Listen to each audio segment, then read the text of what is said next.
is one of our most popular, along with the National Botanic Garden down in the south.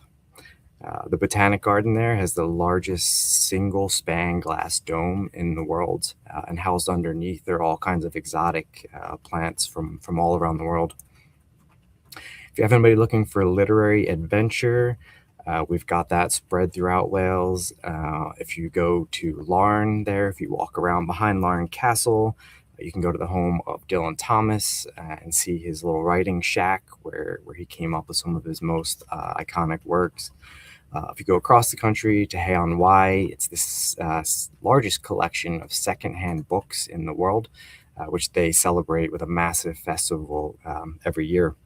And then if you head north to Llandudno on the north coast, you can see the town that inspired Lewis Carroll to write Alice in Wonderland.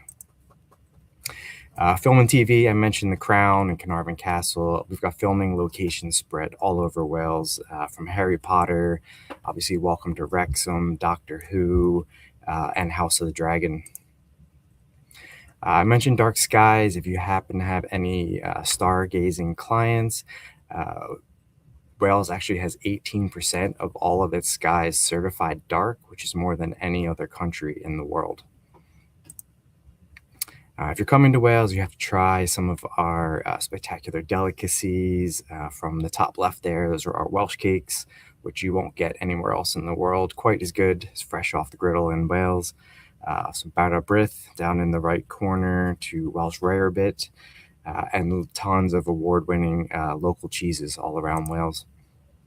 If you're looking for the high-end dining and cuisine, we do have 7 Michelin-starred restaurants kind of scattered around Wales. Vineyards and distilleries, you might not think it, but we have loads of award-winning wines, whiskeys, and gins. And quite a few of these distilleries now offer tours and tastings. And Wales is also a bit of an adventure hub. Zip World now has 5 locations spread around Wales, of which you can go on one of the longest, fastest zip lines in the world, as you see there, where you go head first about 100 miles an hour plus through an old slate quarry, down to trampoline caverns and the old mines. And you can even try your hand at coasteering there, which was a sport invented in Wales. With 870 miles of coastline, they came up with a sport of jumping off, swimming along, and climbing back up. It's quite exhilarating. And just some of our other award-winning attractions around Wales. So the Royal Mint, a lot of people don't realize, is in Wales. It's about 30 minutes outside of Cardiff. And you can go, they have one of the best tours. It's extremely fascinating. You can see where the coins are being minted. They have a museum with examples of all the different things that they've done over the years. They did the medals for the London Olympics. A new exhibition opening, I think June this summer, in Wrexham, the Football Museum of Wales and the Wrexham Museum. It's kind of 2 museums in one building, basically celebrating the history of Welsh football, where the association was founded in Wrexham in 1876. And then obviously everybody's seen the success of Wrexham recently, and they're proud to showcase all the history of football in Wrexham. As far as accommodation, if you're looking for different kinds of options, we have the Celtic Collection, has properties spread all around Wales now. Probably their main property being Celtic Manor, which is just across the bridge from England by Newport. That's a 5-star golf resort. With their newest luxury offering, the Parkgate, which I mentioned earlier, with the spa in Cardiff. And they've recently been opening the tea hotels, which are spread around Wales. For more of a boutique manor house type experience, the Sarin Collection, they have the long-standing The Grove in Narberth in southwest Wales. Absolutely amazing 5-star property, melding a bit of the old building and history, but with a complete modern take on the inside, which they've just done similar for Penmanikoff in North Wales. Both of which are very culinary focused. If you go, you have to try one of their 5 and 7 course wine pairing meals. Absolutely fantastic. Going back to Wrexham, there is the Hotel Wrexham, which has recently been purchased and undergoing refurbishment, which I believe they're about halfway done, which is going to have 37 bedrooms for anybody looking to experience the Wrexham area.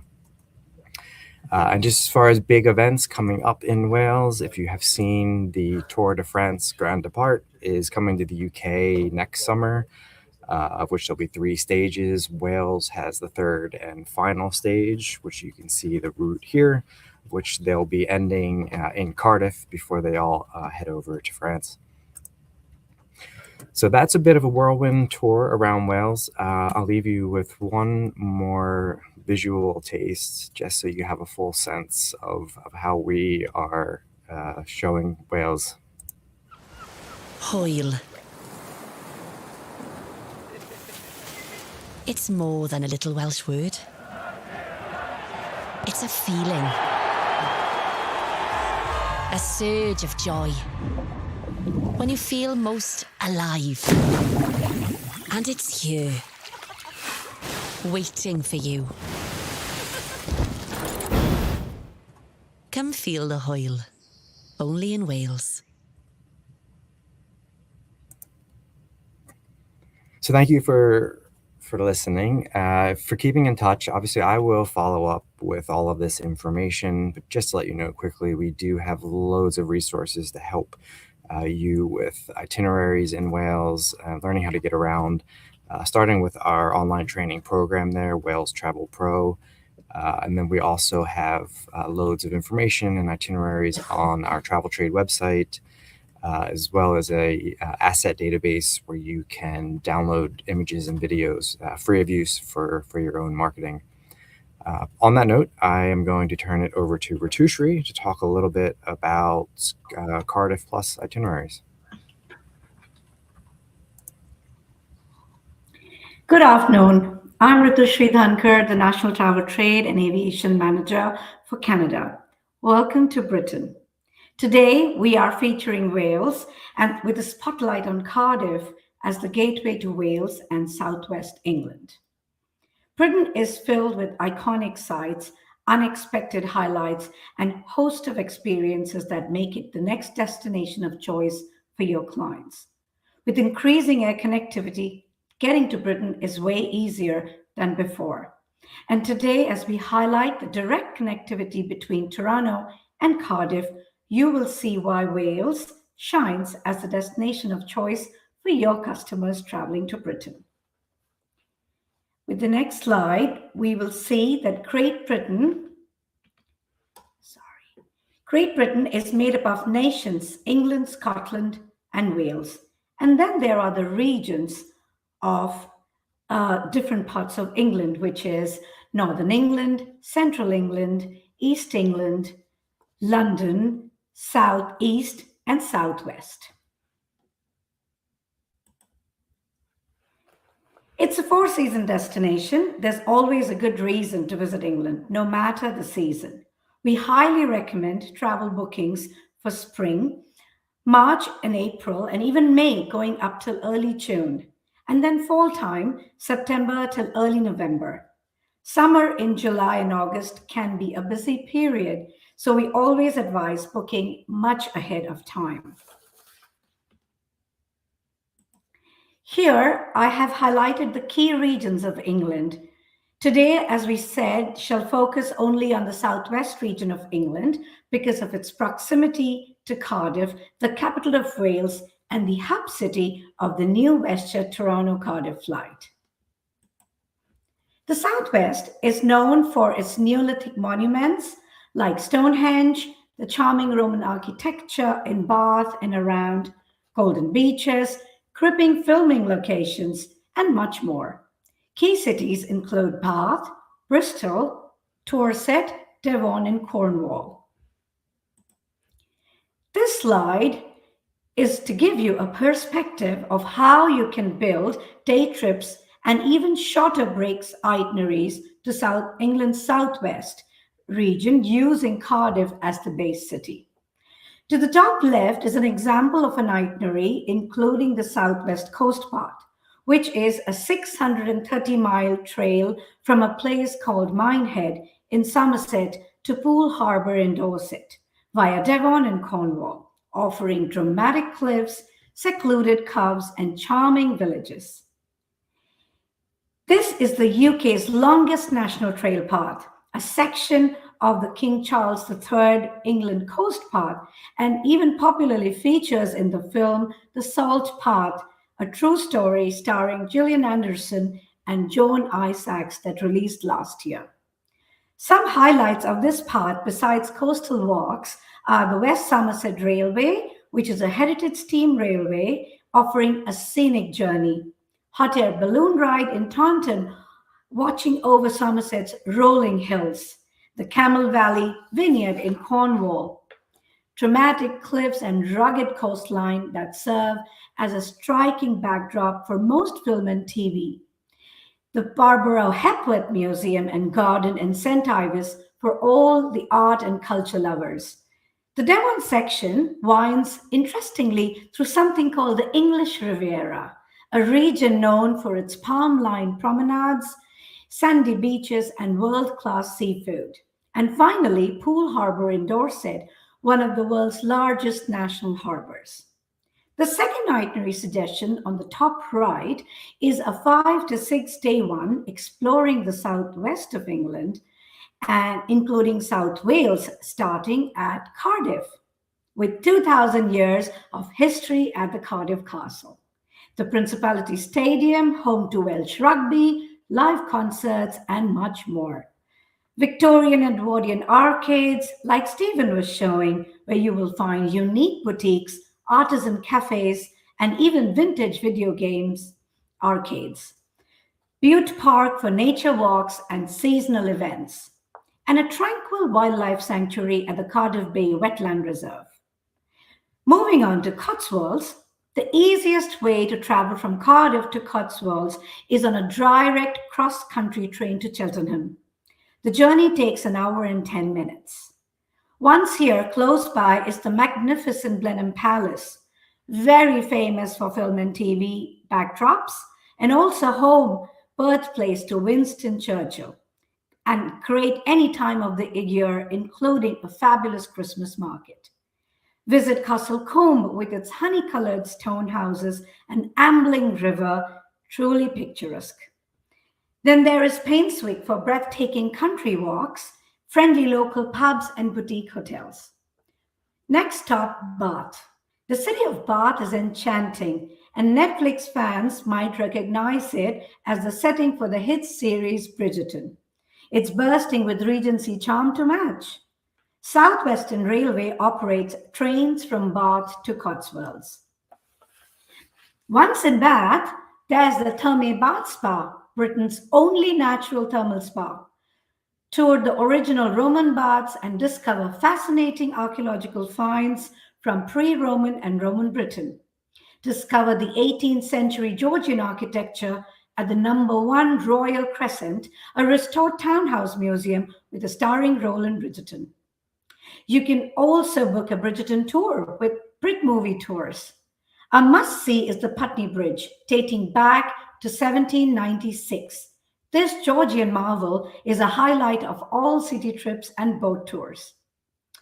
Next stop, Bristol. Trains from Bath to Bristol are fast and regular, running up to 4 times every hour. The journey takes only 11 minutes. One of the picturesque highlights here is the Clifton Suspension Bridge, spanning the beautiful Avon Gorge. It's a true work of art. Wapping Wharf is the new entertainment quarter at Bristol's waterfront. And at Graft Bristol, anyone can be a bit of Banksy themselves and create their own graffiti masterpieces. Then there is the Bristol Museum and Art Gallery with dinosaur skeletons to local inventions. There are plenty of fast and direct Great Western Railway services from Bristol Temple Meads or Bristol Parkway straight and back to Cardiff Central Station. The third suggestion here is a Devon and Cornwall itinerary, where the key highlights would be the Eden Project, an indoor rainforest in a magnificent biome. Natural parks like Dartmoor and Exmoor, despite being neighbors, each park has its own unique character, so it's worth visiting both. Over 200 acres of the Lost Gardens of Helligan, protecting wildlife and supporting biodiversity. Also, St. Michael's Mount, an island getaway off the coast of Cornwall with a magnificent castle at its peak. The National Maritime Aquarium, UK's largest aquarium for an underwater exploration. And then there's Plymouth Gin Distillery Tour, which is the oldest working gin distillery in England. In Exeter, you will find a combination of cathedrals and microbreweries, museums, and water sports. So expect the unexpected. And finally, be a part of an unobstructed dark sky reserve, as Stephen had highlighted earlier. It's truly magnificent to be a part of one. The fourth itinerary suggestion for Bath and Bristol is something that I've already shared details on in the previous itineraries, so you should be good with that. Next, I have two polls coming up for you, which I would need you to quickly respond to. It should be coming up on your screen now. The first question would be, would you recommend your clients to visit Britain to see the real filming locations of popular films and TV shows that they love? And the second question would be, which of these below have been filmed in Wales? I'll give you some time to answer those two.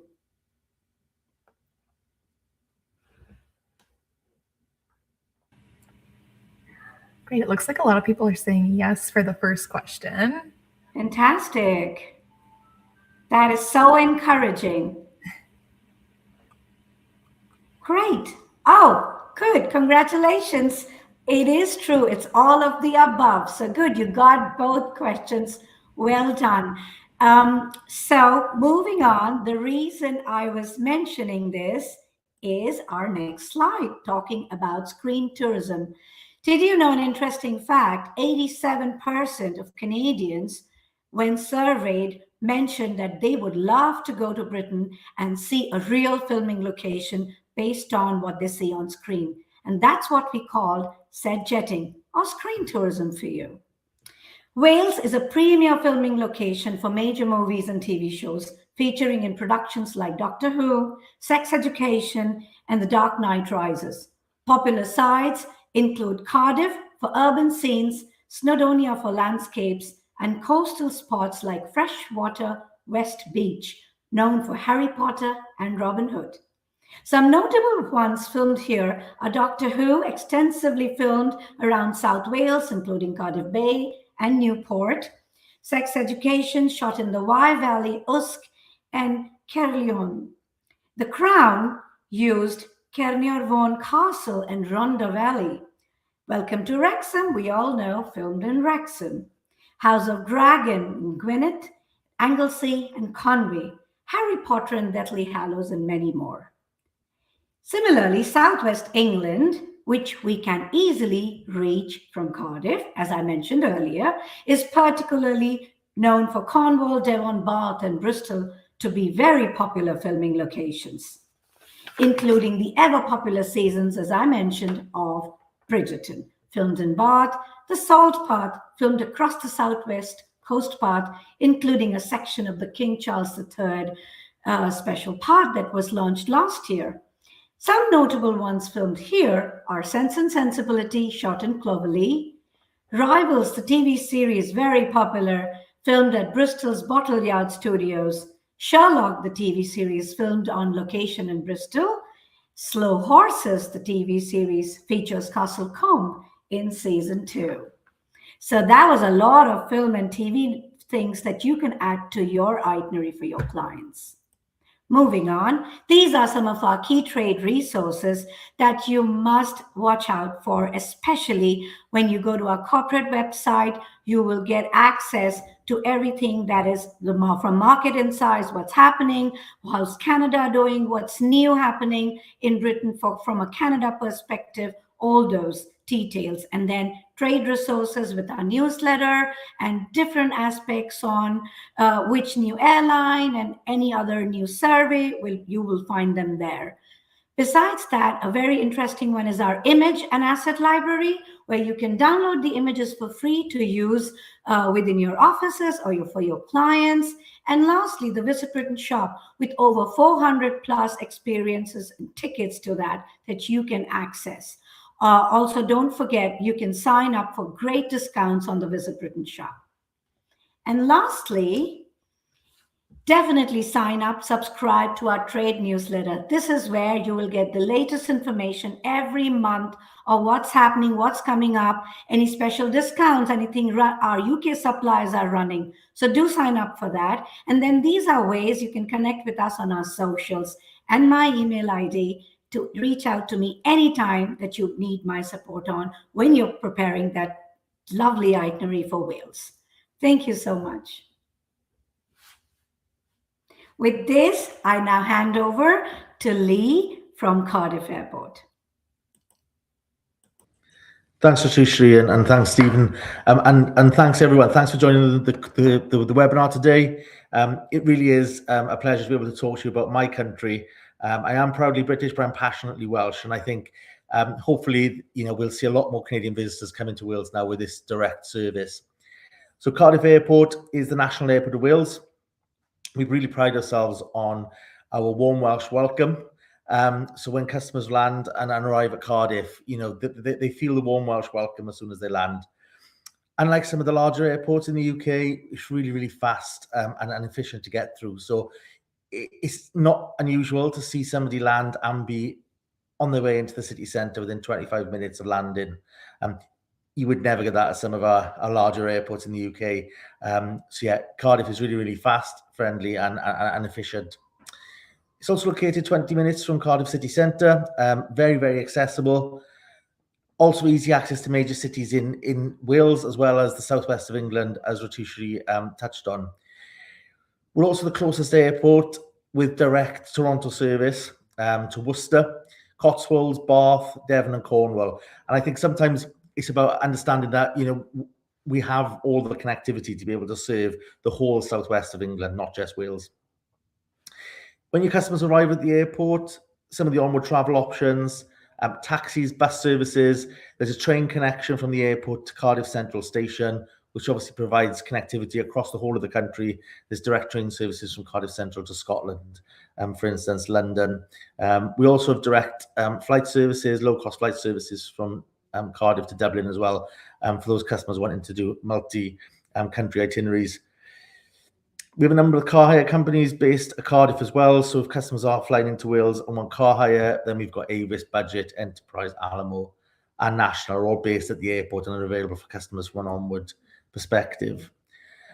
So I think the key thing for me is, Cardiff is a very simple and easy airport to navigate. Your customers will be guaranteed a warm Welsh welcome, and we're really well placed to be able to serve a number of points within the southwest of the UK, not just Wales. And I think that's it from me, and I'll hand back to Stephen just to finish up.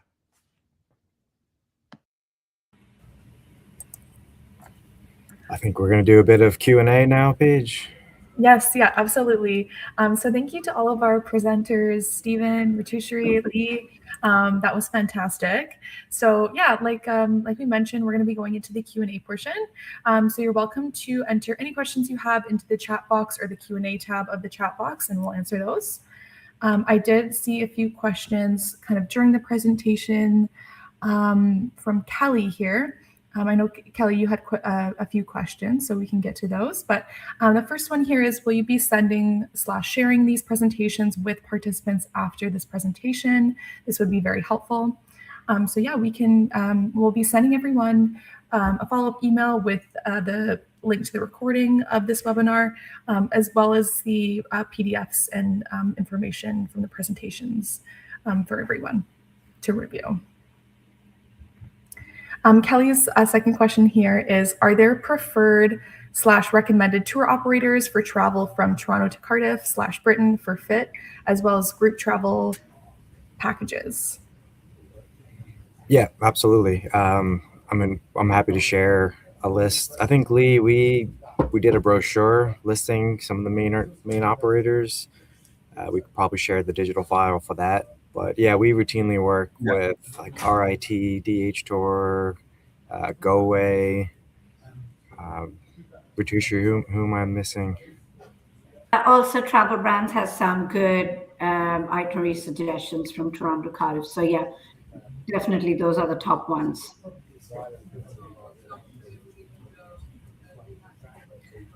Great.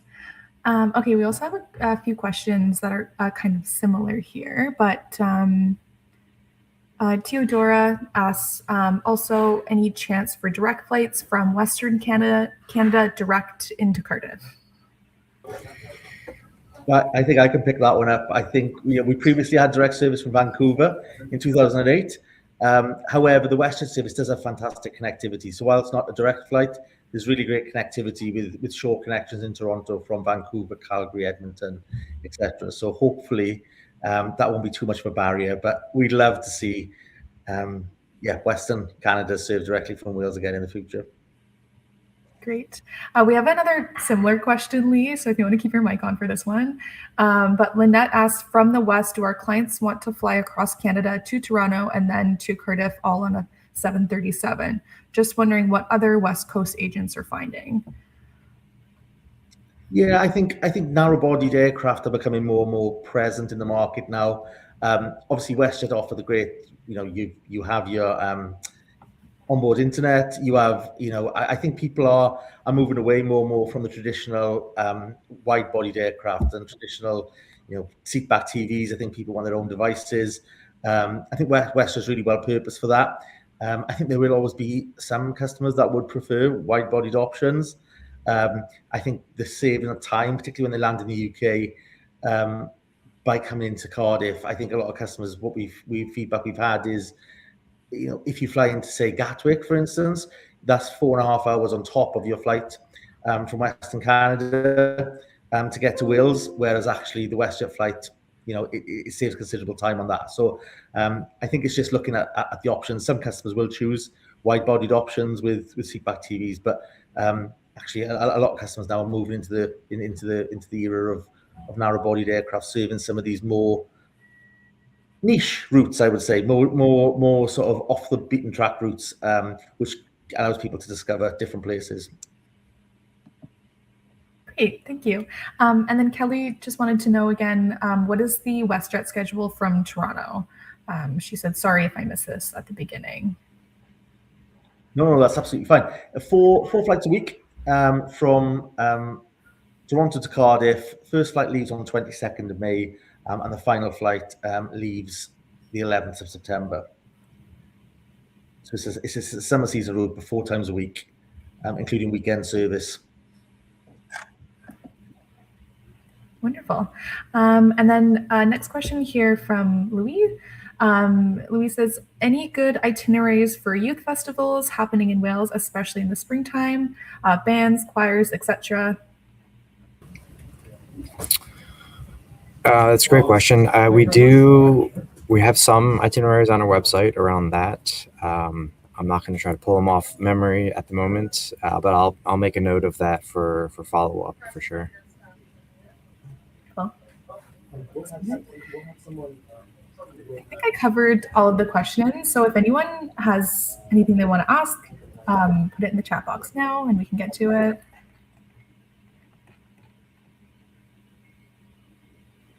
Oh, and then Shelly says, please reshare the QR code Stephen showed at the end of the presentation. We can definitely include that in the follow-up email as well.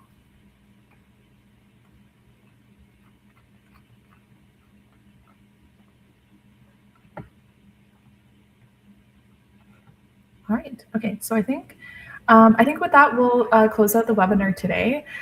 Huge thank you to Stephen, Nutritionary, and Lee for this presentation. We'll be sending the recording link from today's webcast to each of you in the next few days, and it'll be uploaded to the Baxter Media's YouTube channel, where you can also find recordings from past webcasts.